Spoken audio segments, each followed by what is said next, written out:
I'm very grateful. It was very overwhelming at first, not from the standpoint of, like, I'm not, like, prepared for this or anything like that, because ironically, and I don't know if there's a way to say this without feeling, like, egotistical, but I think that my mom did, a great job of this. Because I grew up in the acting world, we constantly had discussions about fame, because I saw it with many friends of mine. They would book a show, and overnight, people knew who they were. Yep.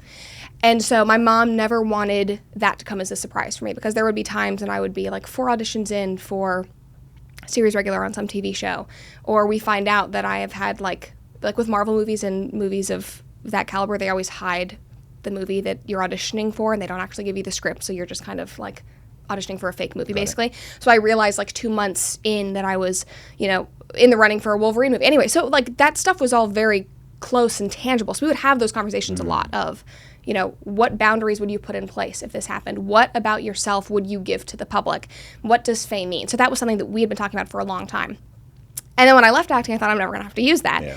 And then suddenly, faster than I could have ever expected. I mean, we had 1 million subscribers within 5 months. Yeah, that's nuts. No, yeah, and it's just, instantly I had people knowing who I was and stopping me on the street. And I remember one day I went to Costco and I was in my pajamas and I had multiple people stop me. And then I had somebody DM me and be like, I saw you in Costco in your pajamas. I was like, oh my gosh, this is so weird. Yeah. But because of the conversations that we had for so long, I feel like I've been able to stay grounded. And I think the thing that grounds me more than anything is just an overwhelming sense of gratitude. I am so grateful for the platform that I have. I feel like I just have such a great responsibility, and I'm so honored, and I take that so seriously. And it means so much to me, especially when I meet young women. I always say that's, like, I love everybody who watches the show, and I'm so grateful for everyone, but the demographic, that's such a weird marketing term to use, but I said that to somebody once when I met them in person. I was like, I'm sorry, I don't mean to, like, put you in, like, a demographic. But when I meet young women, when I meet them and, they're teenagers, they're in college, and they come up to me and they say, you've given me the confidence to speak up about my values. You make me feel less alone. You've given me somebody to relate to. It's like, it just hits me like a ton of bricks, because that's what I didn't have. Growing up in a very left-wing city, in a very left-wing industry, not just to make it about politics, but just in a city, in an industry where my values were not represented in the slightest. Well, you mean it socially and culturally, yes, too. It's exactly. Not a hard political thing. Exactly. And it's more socially and culturally than anything else, because at 15 years old, I wasn't thinking about politics. I wasn't, thinking about voting for Trump when I was 15 or 16. I wasn't thinking about Obama. I would hear my mom make, offhanded comments, but we were a very philosophically driven family and culturally driven family, rather than, like, hard news and politics. We never listened to the news. We never did anything like that. But we read a lot, and we debated a lot. And we talked about values a lot. And I remember growing up and, not seeing the values that my family held in anybody else, and just feeling like I was a crazy person all throughout. What were those values? Valuing family is a big one, respecting your parents. Just bare minimum things. The biggest one for me as a young woman was how promiscuous all of my female friends were. And I grew up in that world, and as a result, I felt like to be a woman, you either were incredibly feminine, which I equated as weakness as a young woman. So I never wanted to be that, because I thought, I'm a tomboy. I have 3 older brothers. I can never be that. I don't want to wear dresses. I remember my high school best friend saw me wearing a dress for the first time. We were at Priscilla's Coffee in Burbank, California, and it's, like, ingrained in my brain because she had never seen me wear a dress before. And she was like, that is so weird. So there was that side of femininity, and then the other side of femininity, the only other example that I had been given was being incredibly sexual and incredibly promiscuous at a very young age. My friends started sleeping around literally at 13 years old. At 13 years old, they were having sex in LA, in the industry. And their parents were aware of it and okay with it, and putting their, teenage 13, 14-year-old girls on birth control. Abortion was a very, very openly discussed issue, and even though at the time I would have called myself more pro-choice, purely because I, didn't want the government involved in my decisions about my body, I knew that it was a moral wrong, and the way that these young girls and their families would talk about it with such, a nonchalant attitude. And so, it was shocking. Yeah. And then, personal responsibility and accountability, that was a big one, just the lack thereof.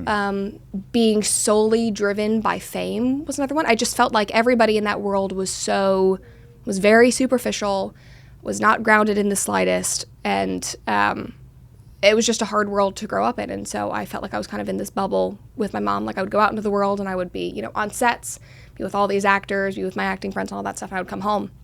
It was like every night we would sit at the table and discuss everything that I had seen, and I'd have to ask her all these questions of I don't know what this means. Why are they acting this way? Anyway, so that we had very lively conversations. But I didn't have anybody that I related to. And my mom would give me articles from FEE, Foundation for Economic Education, where I ended up working later on, to read the Hillsdale University Journal. We subscribed to that, so she would give me that to read. So I would get to read, essays from those professors and the college students that were at Hillsdale. I read a lot of Ayn Rand. My mom studied, she's a student of objectivism right after college. She went to New York and, studied under a couple of Ayn Rand's prodigies. And so, we discussed a lot of those topics. I just read voraciously. But I didn't have anybody in pop culture or in media that felt like me. Yes. And so when those young girls come up to me, I feel like I'm doing exactly what I should be doing. And I feel like I've kind of made it in a way, because I'm providing that. And I was in such a desperate need for it. So I think that's how I'm able to stay grounded and what keeps me motivated, because I want to set a good example and I want to lead by example. I want to continue empowering them, and I don't take that responsibility lightly, and I'm so grateful for it. And you shouldn't take it lightly. No, it's Yeah. Well, firstly, I want to say congratulations. Thank you. No, seriously. I don't know you that well, but I'm genuinely proud of you. Thank you. This is awesome. I love the fact that you are out there doing what you're doing, and that it's getting so much attention, and that you are inspiring and motivating people, because in this day and age, gosh, I think even more so for young women than young men. We hear a lot about the attack on masculinity and the absence of decent masculine role models and the boy crisis and all of this, and it's all real. Yep. But maybe because I'm a man, I can at least see clearly who there are a lot of good, positive male role models out there, even in the celebrity and public figure world. But for young women, maybe I'm just a little bit blind to it. But if I look at the people who they're looking up to and following, and it's either incredibly materialistic and superficial, or it's degenerate. It is 100%. So that exists in the male world too. But I it's far more obvious in the female world, I would say. And I think you make a great point. There are a lot of male role models popping up, and obviously the boy crisis does exist. I've talked about it a lot, but I think that ignoring women has been a fault, and I think we've been doing that for many years, which really sucks. And it was, I'm trying to think of who were the women that I looked up to as a teenager. I loved Reese Witherspoon. Okay. Reese Witherspoon was my idol. I wanted to have a production company like her. I loved her book club. I loved the fact that she was this Southern woman from Tennessee and was very classy. But that was genuinely is the one person that I can really think of. And I would watch, YouTubers, and I would have celebrities that I would be interested in. And there were a lot of actresses whose careers I respected. Yes. And who I think are just brilliant and incredibly talented, but I would look at the way that they live their personal life and the things that they talk about and what they represent, and I just can't stand by that.